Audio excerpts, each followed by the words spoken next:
Jai Hind Vidyarthi Mitro, welcome to Karmayogi portal. Now we are going to discuss about some topic of audit. The first is company audit as per Company Act 2013. તો સૌથી પહેલાં તો આપણે company audit વિશે ચર્ચા કરવાના છીએ related to company act 2013. ત્યારબાદ આપણે ઓડિટરની લાયકાત અને ગેરલાયકાત વિશે ચર્ચા કરીશું. ઓડિટરની નિમણૂક કેવી રીતે થાય છે અને એને દૂર કરવા માટેની કઈ જોગવાઈઓ કરવામાં આવી છે તે અંગે આપણે જોઈશું. ત્યારબાદ ઓડિટર જે ઓડિટ કરે છે તે ઓડિટનું એનું મહેનતાણું શું હોય છે, શું ચાર્જ મળે છે, એના વિશે આપણે વાત કરીશું. અને ત્યારબાદ ઓડિટના પ્રોસેસ દરમિયાન જે ઓડિટરના હક છે, એની જે ફરજો છે, એના વિશે આપણે ડિટેલ્સમાં ચર્ચા કરીશું. તો આજે આપણે જે વસ્તુની ચર્ચા કરવા જઈ રહ્યા છીએ તો સૌથી પહેલાં છે company audit as per company act 2013. હવે કંપની ઓડિટની જો ડિટેલ્સમાં વાત કરીએ તો શરૂઆતના વર્ષોમાં આપણે જેમ ઓડિટનું કાર્ય એકદમ પ્રાથમિકતાથી થતું હતું, જેમ કે હિસાબી ગોટાળા શોધવા, હિસાબો લખવામાં કોઈ ભૂલ થઈ હોય તો એ ભૂલોને શોધવી, હિસાબોની અંદર કોઈ સિદ્ધાંતોની ભૂલ છે તો એ ભૂલો શોધવી. પરંતુ હાલની જો વર્તમાન પરિસ્થિતિની વાત કરીએ તો ઓડિટનું જે કાર્ય છે એ ખૂબ જ બહોળા પ્રમાણમાં થાય છે. કેમ કે કંપનીની જે પ્રવૃત્તિઓ હોય છે એના પર સતત ધ્યાન રાખવું પડે છે. ત્યારે જે કોઈ પણ ગોટાળા હોય છે, ભૂલો હોય છે, કોઈ પણ એરર્સ હોય છે એને રોકી શકાય છે. તો સૌથી પહેલાં તો આપણે કંપની ઓડિટની વિશે વાત કરીએ. તો કંપની ઓડિટ એટલે શું? તો કંપનીના બધા જ નાણાકીય વ્યવહારો તેમજ કંપનીનું નફા નુકસાન ખાતું, ધંધાનું સાચું પરિણામ બતાવે છે કે નહીં અને પાકું સરવૈયું કંપનીની ખરેખર આર્થિક સ્થિતિ દર્શાવે છે કે નહીં તેની ચકાસણી કરવી એટલે કંપની ઓડિટ. તો કંપની ઓડિટમાં શું કહેવામાં આવે છે કે કંપનીની અંદર જેટલા પણ ટ્રાન્ઝેક્શન કરવામાં આવે છે એ ટ્રાન્ઝેક્શન આપણે શેની અંદર કરીએ છીએ? પ્રોફિટ ઓર લોસ એકાઉન્ટ અને બેલેન્સ શીટની અંદર, એટલે કે કંપનીનું નફા નુકસાનનું ખાતું અને પાકું સરવૈયું. હવે નફા નુકસાન ખાતા પરથી આપણને શું મળશે કે કંપની નફો કરે છે કે ખોટ કરે છે તેનું પરિણામ બતાવે છે. પાકા સરવૈયા પરથી આપણને શું અંદાજો આવશે કે કંપનીની આર્થિક પરિસ્થિતિ કેવી છે એની જો ચકાસણી કરવી હોય તો એના માટે આપણે જે ઓડિટ કરીએ છીએ તેને કહેવાય છે કંપની ઓડિટ. હવે કંપની ધારાના નિયમ મુજબ જો વાત કરવામાં આવે તો જે વ્યક્તિની કંપનીનું ઓડિટ કરવા માટે નિમણૂક કરવામાં આવે છે તેને કહેવાય છે કંપની ઓડિટર.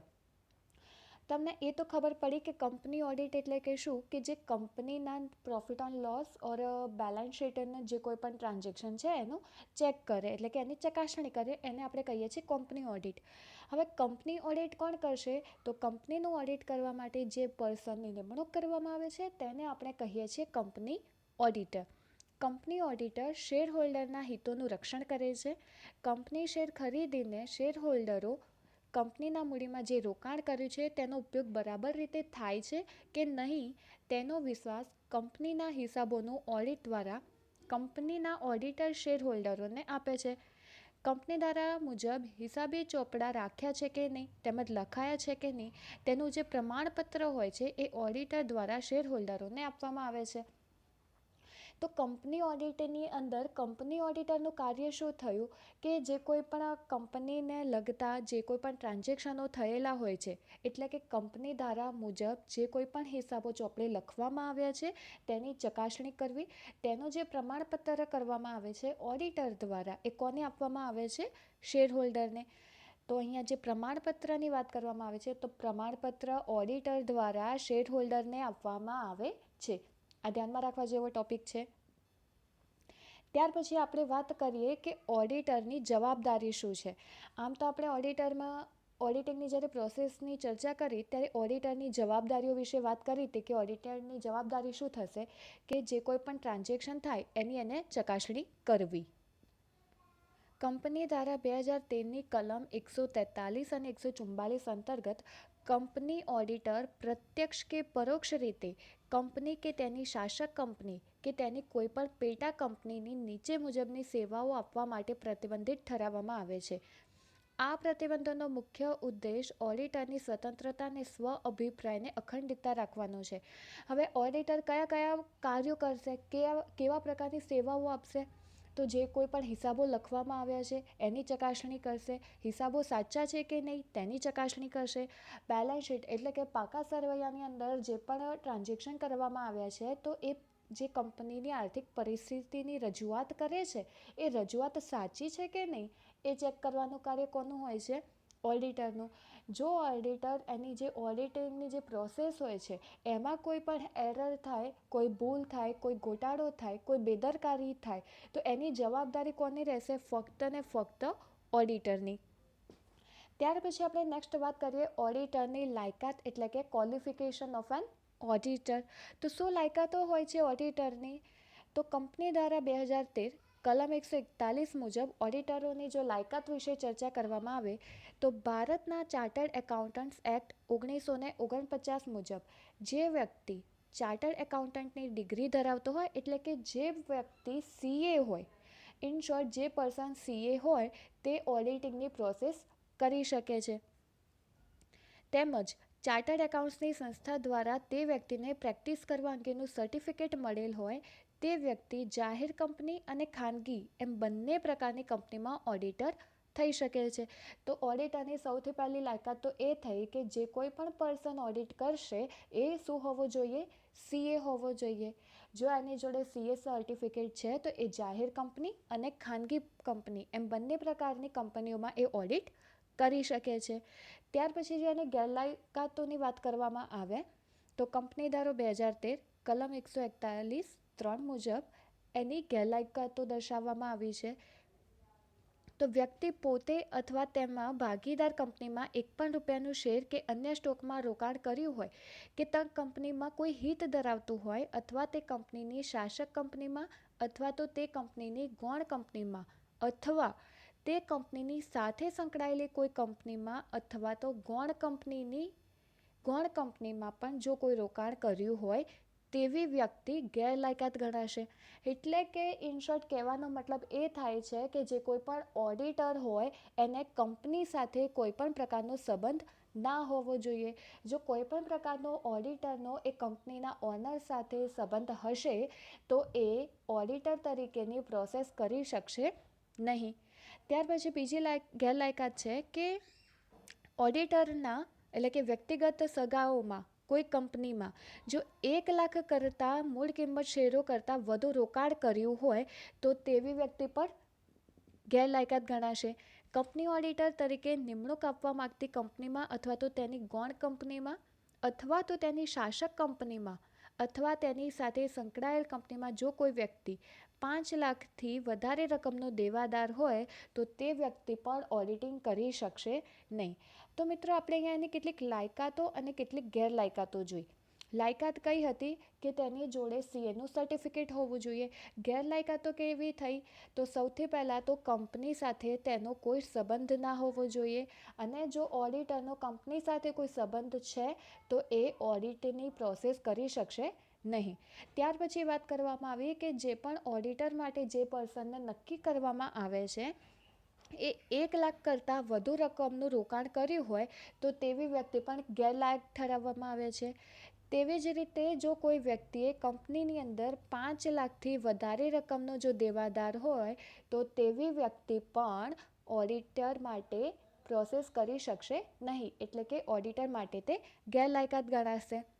ત્યાર પછી નેક્સ્ટ છે કોઈ વ્યક્તિ કે પેઢી ચાર્ટર્ડ એકાઉન્ટ તરીકે 20થી વધારે કંપનીમાં કે તેથી વધુ ભરપાઈ થયેલી મૂડી ધરાવતી જાહેર કંપની અને ખાનગી કંપનીનો સમાવેશ થાય છે તો ઓડિટર તરીકે તેમની નિમણૂક થયેલ હોય છે.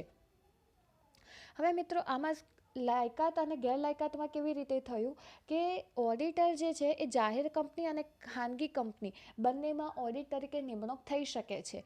પરંતુ ઓડિટર ફક્ત ને ફક્ત 20 એટલે કે 20થી વધારે કંપનીનું ઓડિટની પ્રોસેસ કરી શકશે નહીં. આ એની એક મર્યાદા છે કે જે કોઈ પણ ઓડિટર હશે એ વધુમાં વધુ 20 કંપનીનું જ ઓડિટ કરી શકશે. 20થી વધારે કંપનીનું ઓડિટ કરવા માટે યોગ્ય નથી. મુદ્દા નંબર 5 એટલે કે હમણાં જે આપણે વાત કરી, જો કોઈ વ્યક્તિ કોઈ ત્રાહિત વર્ગની લોન કે દેવામાં 1,00,000થી વધારે રકમની કોઈ ગેરંટી આપી હોય તો તે વ્યક્તિ પણ ઓડિટિંગની પ્રોસેસ માટે ગેરલાયક ગણાય છે. કોઈ વ્યક્તિ કે પેઢી પ્રત્યક્ષ કે પરોક્ષ રીતે કોઈ કંપની કે તેની ગૌણ કંપની કે તેની શાસક કંપની કે તેની સાથે સંકળાયેલ કંપની વચ્ચે કોઈ ધંધાકીય સંબંધ હોય તો પણ તે ઓડિટિંગ માટે ગેરલાયક જ ગણાશે. તો અહીંયા આપણે એને કેટલીક ગેરલાયક જોઈ કે કોઈ પણ ધંધાકીય સંબંધ ના હોવો જોઈએ, 1,00,000 કરતાં વધારે ગેરંટી ના આપવી હોવી જોઈએ, ત્યાર પછી 1,00,000 કરતાં વધારે રકમનું રોકાણ ના કર્યું હોવું જોઈએ અને 5,00,000થી વધારે રકમનો જો દેવાદાર હોય તો પણ એ ઓડિટ માટેની ગેરલાયકાત ગણાશે. તો આ થઈ એની ગેરલાયકાતો. હવે આપણે વાત કરીએ કે કંપનીનો જે ઓડિટર છે તો એ કંપનીના ઓડિટરની નિમણૂક માટેની કેટલીક જોગવાઈઓ કરવામાં આવી છે. તો એ કયા પ્રકારની જોગવાઈઓ કરવામાં આવી છે? તો ભારતનો કંપની ધારો 2013ની કલમ 139 મુજબ ઓડિટરની નિમણૂક કરવા માટેની કેટલીક જોગવાઈઓ છે. તો સૌથી પહેલાં છે પ્રથમ ઓડિટરની નિમણૂક. તો સૌથી પહેલાં તો શું કરવામાં આવે છે? ઓડિટરની નિમણૂક કરવામાં આવે છે. કંપનીની નોંધણી થયા પછી 30 દિવસમાં જ કંપનીના ડિરેક્ટર મંડળે કાયદેસરના ઠરાવ દ્વારા પ્રથમ ઓડિટરની નિમણૂક કરવાની હોય છે. MCQ બેઝ જોઈએ તો આ ક્વેશ્ચન ઇમ્પોર્ટન્ટ છે કે ડિરેક્ટર મંડળ દ્વારા કાયદેસરનો ઠરાવ પસાર થયા પછી પ્રથમ ઓડિટરની નિમણૂક કેટલા દિવસમાં કરવાની હોય છે? તો કેટલા દિવસમાં થશે? 30 દિવસની અંદર કરવામાં આવે છે. ત્યાર પછી આપણે વાત કરીએ, આ ઓડિટર પ્રથમ વાર્ષિક સામાન્ય સભા પૂરી થાય ત્યાં સુધી પોતાના હોદ્દા પર ચાલુ રહી શકે છે. જો ડિરેક્ટર મંડળ પ્રથમ ઓડિટરની નિમણૂક કરવામાં અસફળ રહે તો તેમને કંપનીના સભ્યોને આ વાતની જાણ કરવી પડશે. તો આવા સંજોગોમાં શું થશે? કંપની નોંધણી થયાના 90 દિવસની અંદર અસાધારણ સભા બોલાવીને પ્રથમ ઓડિટરની નિમણૂક કરાવી શકે છે. તો આમાં આપણે બે MCQ જે ઇમ્પોર્ટન્ટ થશે કે કોઈપણ ડિરેક્ટર છે એ કાયદેસર ઠરાવ પસાર કરીને પ્રથમ ઓડિટરની જે નિમણૂક કરશે કેટલા દિવસમાં કરશે? 30 દિવસની અંદર. પણ જો ડિરેક્ટર આવું કરવામાં અસફળ રહે છે તો શું થશે? કંપની એક સામાન્ય સભા યોજશે અને એ અસાધારણ સભાની અંદર 90 દિવસની અંદર એ સભા બોલાવીને પ્રથમ ઓડિટરની નિમણૂક કરવામાં આવશે. ત્યાર પછી સરકારી કંપની અને કેન્દ્ર સરકાર દ્વારા, રાજ્ય સરકાર દ્વારા કે અંશત કેન્દ્ર સરકાર અને અંશત એક કે વધુ રાજ્ય સરકારની માલિકીની કંપનીની રજિસ્ટ્રેશન એટલે કે કંપનીની નોંધણી થયાના 60 દિવસમાં કેગ દ્વારા પ્રથમ ઓડિટરની નિમણૂક કરવામાં આવે છે. તો મિત્રો અહીંયાથી પણ એક ક્વેશ્ચન પૂછાઈ શકે છે. તો તમે જોયું કે આપણને એક જ ટોપિકની અંદરથી કેટલા 3 ક્વેશ્ચનો મળ્યા કે જે ઓલરેડી પૂછાઈ ચૂક્યા છે. કયા? તો ડિરેક્ટરો જો પહેલાં પ્રથમ ઓડિટરની નિમણૂક કરશે તો 30 દિવસમાં કરશે.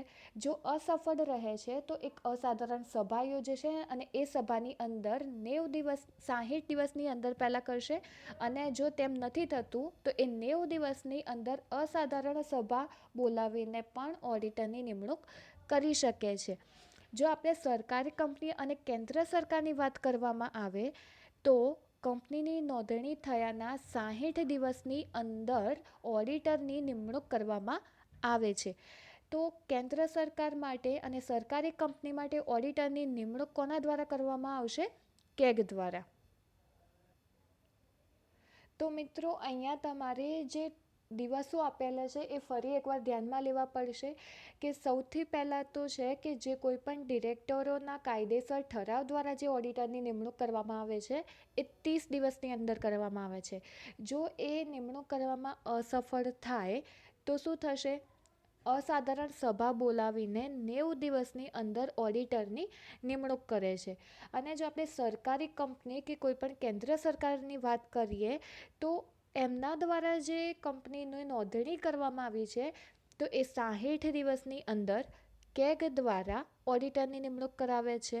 અને જો કેગ દ્વારા ઓડિટરની નિમણૂક કરવામાં પણ અસફળતા મળે તો ડિરેક્ટર, જે કંપનીના ડિરેક્ટર છે એ 30 દિવસની અંદર ઓડિટરની નિમણૂક કરવાની સત્તા પ્રાપ્ત કરે છે. પણ જો કંપનીના ડિરેક્ટરો પણ ઓડિટરની જે નિમણૂક છે એ કરવામાં અસફળ રહે તો ફરીથી કંપની 60 દિવસમાં બોલાવેલ અસાધારણ સભામાં પ્રથમ ઓડિટરની નિમણૂક કરાવે છે. આઈ રિપીટ, જ્યારે પણ કંપનીના ડિરેક્ટરો છે કોઈ કાયદેસર ઠરાવ દ્વારા પ્રથમ ઓડિટરની નિમણૂક કરશે તો કેટલા દિવસમાં કરે છે? 30 દિવસ. પણ જો અસફળ રહે તો અસાધારણ સભા બોલાવે છે, જેમાં 90 દિવસની અંદર ઓડિટરની નિમણૂક કરે છે. આ વાત થઈ કંપનીના ઓડિટર વિશે, એટલે કે ડાયરેક્ટરો દ્વારા. હવે આપણે વાત કરીએ સરકારી કંપની અને કેન્દ્ર સરકાર દ્વારા જે કોઈ પણ ઓડિટર માટેની નિમણૂક કરવામાં આવે છે તે કેગ દ્વારા કરવામાં આવે છે 60 દિવસની અંદર. અને જો તે પણ નિષ્ફળ રહે નિમણૂક કરવામાં તો ફરીથી કંપનીના ડિરેક્ટરો જોડેથી 30 દિવસની અંદર ઓડિટરની નિમણૂક કરવાની સત્તા પ્રાપ્ત થાય છે. અને જો તેવું કરવામાં પણ અસફળ રહે તો કંપની જે છે એ 60 દિવસની અંદર જે અસાધારણ સભા બોલાવી હોય છે તેની અંદર ફરીથી ઓડિટરની નિમણૂક કરે છે. આઈ હોપ કે તમને કોન્સેપ્ટ થોડો ક્લિયર થયો હશે. ના થયો હોય કે કોઈ પણ ડાઉટ હોય તો તમે ફરીથી એકવાર વિડીયોને રિવાઇઝ જરૂર કરજો, કે આવા જે કન્ફ્યુઝન પોઈન્ટ હોય છે કે 30 દિવસ, 90 દિવસ, 60 દિવસ, તો આમાં મૂંઝવણ ઊભી થાય જ છે. યાદ શું રાખવાનું થશે? કંપનીના ઓડિટર કરે તો 30 દિવસ અને 60 દિવસ. પરંતુ જો સરકારી કંપની અને કેન્દ્ર સરકારની વાત હોય તો કેગ દ્વારા 60 દિવસ કરવામાં આવે છે. જો એ અસફળ રહે તો કંપની 30 દિવસ કરશે, અને તેમ છતાં પણ અસફળ રહે તો ફરીથી કંપની સભા બોલાવીને 60 દિવસની અંદર એ ઓડિટરની નિમણૂક કરે છે. આઈ હોપ કે તમને સમજ આવી ચૂક્યો હશે. ના આવ્યો હોય તો તમે આ પોઈન્ટને ફરીથી રિવાઇઝ કરીને જોઈ શકો છો. નેક્સ્ટ ટોપિક આપણો છે સરકારી કંપની સિવાયની કંપનીમાં ઓડિટરની પુનઃ નિમણૂક. તો સરકારી કંપનીઓ સિવાયની જે બીજી કંપનીઓ છે એમાં ઓડિટરની જે પુનઃ ઓડિટ કરવામાં આવે છે એમની નિમણૂક, તો એ કયા કલમ દ્વારા કરવામાં આવે છે? તો 139, કંપની ધારાની કલમ 139 એકોર્ડિંગ કરવામાં આવે છે.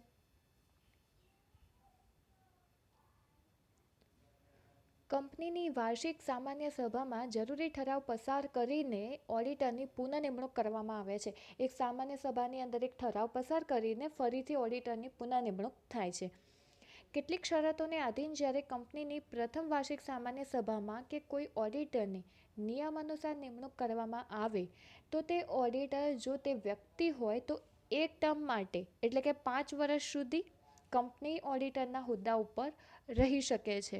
પરંતુ ઓડિટર તરીકે પેઢીની નિમણૂક કરવામાં આવે તો કેટલીક શરતોને આધીન જો પેઢીના 2 ટર્મ હોય તો 5 + 5 વર્ષ, એમ ટોટલ એ 10 વર્ષ સુધી ઓડિટર તે કંપનીમાં રહી શકે છે. એટલે કે 5 વર્ષ પહેલાંના અને બીજા ટર્મના બીજા 5 વર્ષ સુધી તે કંપનીમાં વાર્ષિક સામાન્ય સભામાં મંજૂરી લઈને તેની નિમણૂક થઈ શકે છે. કંપનીની વાર્ષિક સામાન્ય સભામાં ઓડિટરની નિમણૂક કર્યા બાદ ઓડિટરને તેની નિમણૂક અંગે 15 દિવસની અંદર જાણ કરવી પડે છે. તેમજ રજિસ્ટ્રાર ઓફ કંપનીને પણ ઓડિટરની નિમણૂકનો કાગળ ફાઇલ કરવો પડે છે.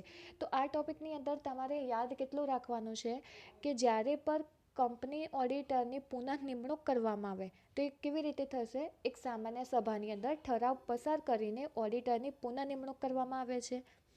ઓડિટરની જે નિમણૂક કરવામાં આવે છે એક ટર્મ માટે, એટલે કે 5 વર્ષ સુધી કરવામાં આવે છે.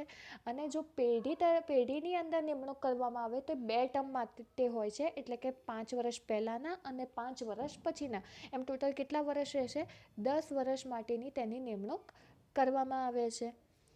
અને કંપનીની અંદર જ્યારે ઓડિટરની આપણે પુનઃ નિમણૂક કરીએ છીએ ત્યારે ઓડિટરને તેની નિમણૂકના 15 દિવસની અંદર જાણ કરવાની રહે છે.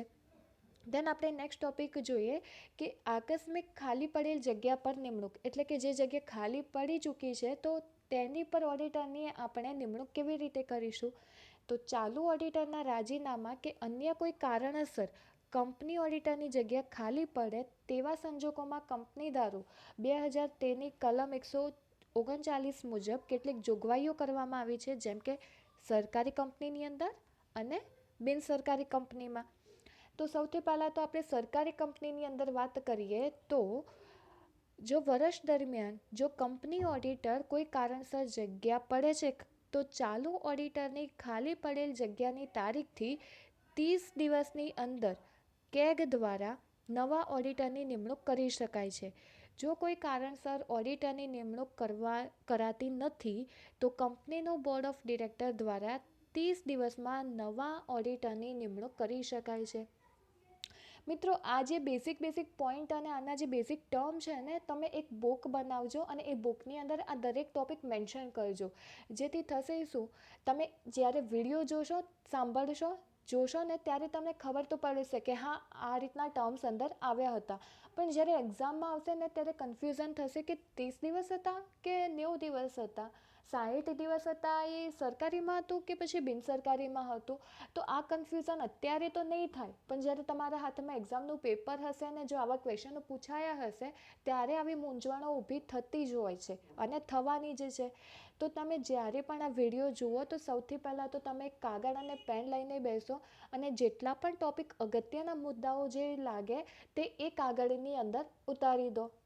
જેમ કે ઓડિટર કરે છે, ઓડિટર જ્યારે આની ઓડિટિંગની પ્રોસેસ કરે ત્યારે એને જે અગત્યના ટોપિક લાગે છે, અગત્યના મુદ્દાઓ કે જે ભૂલી ના જાય, એના માટે છે ને ઓડિટર એક એની નોટબુક બનાવે છે, જેને કહેવાય છે ઓડિટ નોટબુક, એટલે કે ઓડિટરની નોંધપોથી.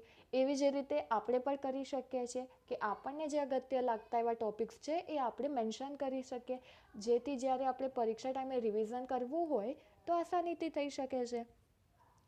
તો આપણે વાત કરીએ સરકારી કંપનીની અંદર 30 દિવસની અંદર કેગ દ્વારા ઓડિટરની નિમણૂક થાય છે. આ ફરીથી રિપીટ કરું છું, ધ્યાન રાખજો કે સરકારી કંપનીની વાત હોય તો સરકારી કંપનીની અંદર 30 દિવસની અંદર કેગ દ્વારા નિમણૂક કરવામાં આવે છે. અને જો કેગ દ્વારા નિમણૂક કરવામાં નથી આવતી તો જે કંપનીનું બોર્ડ ઓફ ડિરેક્ટર્સ છે તેમના દ્વારા 30 દિવસની અંદર નિમણૂક કરવામાં આવે છે. સરકારી કંપની હોય તો કેગ દ્વારા 30 દિવસમાં, અને જો ના થાય તો બોર્ડ ઓફ ડિરેક્ટર્સ દ્વારા 30 દિવસમાં કરવામાં આવે છે. તેવી જ રીતે જો બિનસરકારી કંપનીની વાત કરવામાં આવે તો જ્યારે પણ ઓડિટરની જગ્યા કોઈ કારણસર ખાલી પડે તો બોર્ડ ઓફ ડિરેક્ટર દ્વારા ઓડિટરની ખાલી પડેલ જગ્યાની તારીખથી 30 દિવસમાં નવા ઓડિટરની નિમણૂક કરવામાં આવે છે. પરંતુ જો ચાલુ ઓડિટર કોઈ કારણસર રાજીનામું આપ્યું હોય તો એ સંજોગોમાં કંપનીની વાર્ષિક સામાન્ય સભાની મંજૂરી લીધા બાદ જ બોર્ડ ઓફ ડિરેક્ટર્સ નવા ઓડિટરની નિમણૂક કરે છે. સરકારી કંપનીમાં શું હતું, કેગ દ્વારા કરવામાં આવશે 30 દિવસની અંદર. જો એવી રીતે નિમણૂક નથી કરી શકતા તો ફરીથી કંપની બોર્ડ દ્વારા કરવામાં આવશે 30 દિવસ માટે.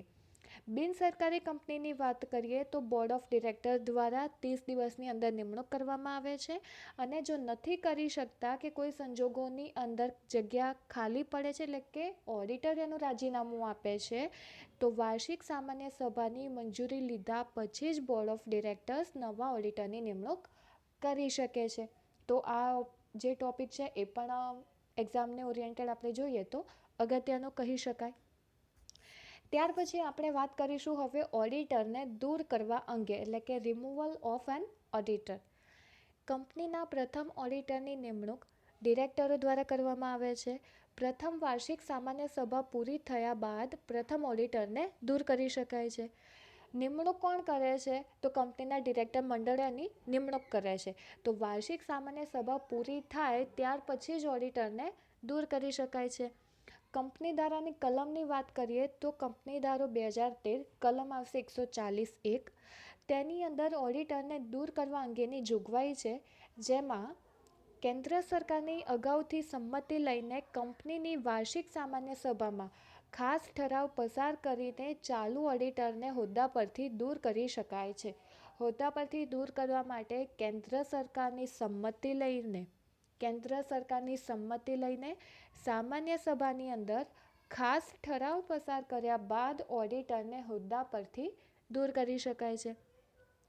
કેટલાક સંજોગોમાં ચાલુ ઓડિટરને હોદ્દા પરથી દૂર કરવા માટે બોર્ડ ઓફ ડિરેક્ટર્સ દ્વારા ઠરાવ પસાર કરીને 30 દિવસમાં એડીટી સેકન્ડ નામનું એક ફોર્મ આવે છે, જે કેન્દ્ર સરકારને મોકલવાનું હોય છે, અને તેમની મંજૂરી મળે તે પછીના 60 દિવસની અંદર કંપનીની સામાન્ય સભા હોય એમાં એક ખાસ ઠરાવ પસાર કરવામાં આવે છે, અને પછી કંપનીના ચાલુ ઓડિટરને જે સંભાળવાની પૂરેપૂરી જે તકો હોય છે એ કમ્પ્લીટ કરવામાં આવે છે.